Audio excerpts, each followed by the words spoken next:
What's going on, guys? Pegasus from the Wiseguys. Appreciate you guys for tuning in. Make sure you sub, make sure you hit the bell, guys. This is just how I'm playing Salamangreat at the moment. I think we all had the structured deck at some point in time, or we had a close friend that we helped build a deck for, or we all play tested against this deck thoroughly, and we all were very, very bugged by this deck. And it's clearly outside of the little price bump that you've been seeing lately, you can still get this deck for like $70, guys. So without further ado, we're just going to jump straight into it.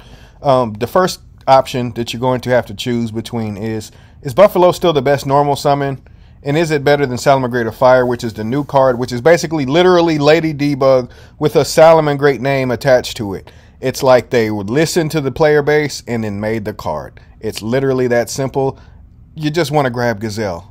It's a level 2. Very, very interesting. You can probably mess around with it plenty and be able to find a whole lot of other stuff. This is just a basic list. But I definitely feel like Buffalo and Salamangreat of Fire obviously have a little bit of a conflict of interest. So if you want to go down on Fire, go up on Buffalo. I still feel like Buffalo may actually still literally be better because it can just protect the Baylings, which we've always seen. As far as the rest of the names, guys, I went with multiples of some of the other names.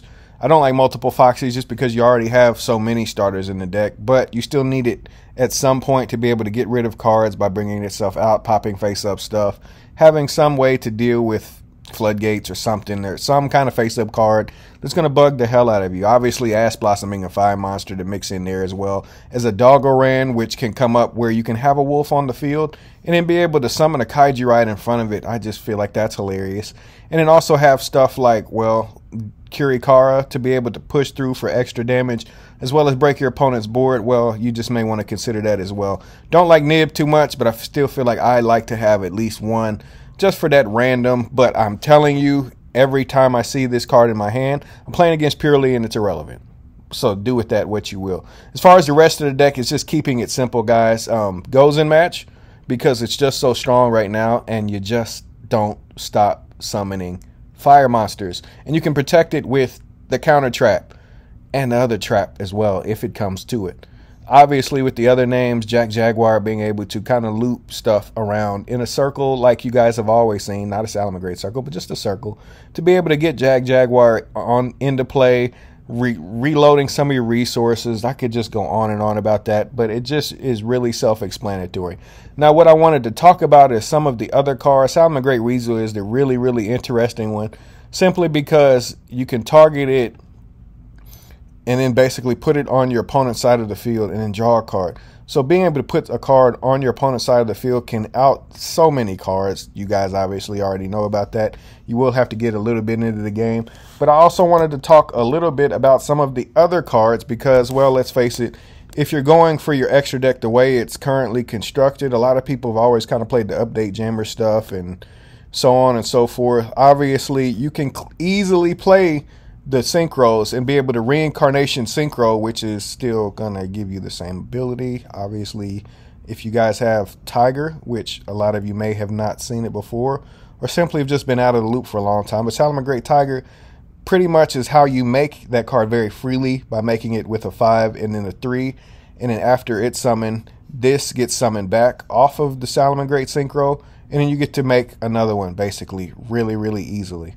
Now, I don't know if that's necessarily the best way to play it, but if you do want to play it, trust me, it's probably worth it because you get to play a crazy card like Barrier Statue of the Inferno, and being able to summon on your opponent's turn with that Salamangreat card, the one that you just saw, during their standby phase is really insane. But I don't know if that's necessarily the best way to play it because you have to stop what your opponent's doing, and that's just going to cause bricks. But if you can summon Inferno and have other stuff to protect it, which you clearly will, and basically, I don't know, summoning it on your opponent's side, whatever the case may be, this is just an option. You will need to figure out if you like that or not. I didn't necessarily like it because I felt like it's just not necessary when you can just crack them over the head. So clearly, the strategy is going to be right here, what you want to do. And then from there, you just play a cacophony. I was trying to find the right word. A litany of different hand traps that are all relevant is always what you do in Salamangreat. Ash is real relevant right now. Droll's the best hand trap right now. Imperm plays around talents and thrust. Nibiru is clearly, again, something that you could take in and out. You could probably put in Dark Ruler in that place if you just don't see decks that ever lose hard to Nib, then just take it out.